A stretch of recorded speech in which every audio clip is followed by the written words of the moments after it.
सभी भाई बहनों को नमस्कार। लोग बाग ये चर्चा करते हैं कि मोदी जी में बड़ा अहंकार है। आज हम इस पे थोड़ा विश्लेषण करके देखते हैं कि क्या मोदी जी में अहंकार है और क्या कोई अहंकार विहीन पुरुष भी संसार में है कोई। और फिर मोदी जी का जो अहंकार है वो दो जगह तो मुझे भी थोड़ा झलकता हुआ महसूस हुआ। एक तो जब वो सीने पे हाथ मार के ये कहते हैं कि एक अकेला सब पे भारी, ये इस तरह का उच्चारण जो है इससे थोड़ा सा लगता है कि जैसे ये अहंकार की अभिव्यक्ति है। दूसरी बात कि जब वो बार बार ये कहती है मोदी की गारंटी है, उन्हें मोदी की गारंटी के बजाय ये कहना चाहिए था ये एनडीए की गारंटी है। थोड़ी विनम्रता रखते, थोड़ा विनम्रता का भाव रखते। बाकी एक बात ये भी है कि क्यों नहीं ऐसी बातें वो कहें। इसका कारण है कि बीजेपी और एनडीए की जो सीटें आती हैं, जो इलेक्शन में उनकी परफॉर्मेंस रहती है, वो मोदी जी और योगी जी के दम से ही है। और आसाम वाले चीफ मिनिस्टर हैं शर्मा जी, इनके प्रभाव के कारण ही इन लोगों को ये सीटें मिलती हैं। तो फिर जब उन्हीं से मिलती है तो फिर वो थोड़ा सा तो ऐसी अभिव्यक्ति हो भी सकती है। दूसरी बात, जैसे राहुल गांधी के लिए इन्होंने लोकसभा में बालक बुद्धि शब्द का इस्तेमाल किया। इस इस्तेमाल से प्रधानमंत्री को बचना चाहिए था।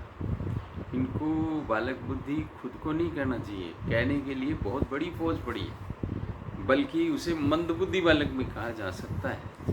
परंतु मोदी जी को स्वयं को ये शब्द इस्तेमाल नहीं करने चाहिए। इनके पास अपनी बहुत बड़ी फौज है, वो बोलती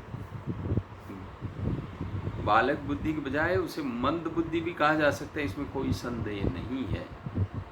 और फिर इसकी प्रतिक्रिया में कांग्रेस वालों ने फिर सारी हदें पार कर दी और प्रधानमंत्री के लिए बैल बुद्धि जैसे शब्दों का इस्तेमाल शुरू कर दिया, जो अत्यंत निंदनीय है। एक प्रतिपक्ष के नेता और प्रधानमंत्री को बराबर नहीं किया जा सकता, और इसलिए शब्दों की जो मर्यादा है उसका बड़ा महत्व है और उन शब्दों की मर्यादा को सभी को पालन करना चाहिए। वैसे भी राहुल गांधी जी जिस तरह के भाषण देते हैं, जिस तरह ये डेटा कोट करते हैं, उनमें बहुत सी गलतियां होती हैं। जैसे इन्होंने अग्निवीर के लिए जो बातें कही वो फैक्चुअली बहुत इनकरेक्ट हैं। इसी तरह बहुत सी बातें ऐसी हैं जिन पे इनको घेरा जा सकता है। इसलिए इनको बालक बुद्धि कहना, प्रधानमंत्री के द्वारा कहना जरूरी नहीं है। उनके पास बहुत से ऐसे मुद्दे हैं।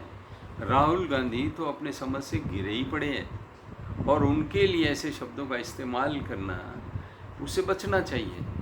जो घिरा घिराया है, जो पढ़ा पढ़ाया है, जो कभी खटाखट करते हैं कभी फटाफट करते हैं, उनके लिए प्रधानमंत्री को स्वयं को ऐसे शब्द इस्तेमाल करने की आवश्यकता नहीं। उसके लिए हमारे जैसे लोग बहुत हैं जो मंदबुद्धि बालक भी उन्हें कह सकते हैं, और बदले में कोई कांग्रेसी हमारी ओर ध्यान देंगे तो हमारे तो कोई फ़र्क नहीं पड़ता है। ऐसे बहुत से समर्थक हैं। इसलिए शब्दों का संतुलन सार्वजनिक जीवन में अत्यंत आवश्यक है, जो बनाए रखा जाना चाहिए। और सो कॉल्ड बड़े लोगों के द्वारा, सो कॉल्ड मैं इसलिए कहता हूँ कि पदों से, स्थितियों से लोग बड़े समझे जाने लगते हैं और होते भी हैं, पदों से उनसे होते हैं बड़े। तो उनको संतुलित भाषा का इस्तेमाल की आवश्यकता है। धन्यवाद।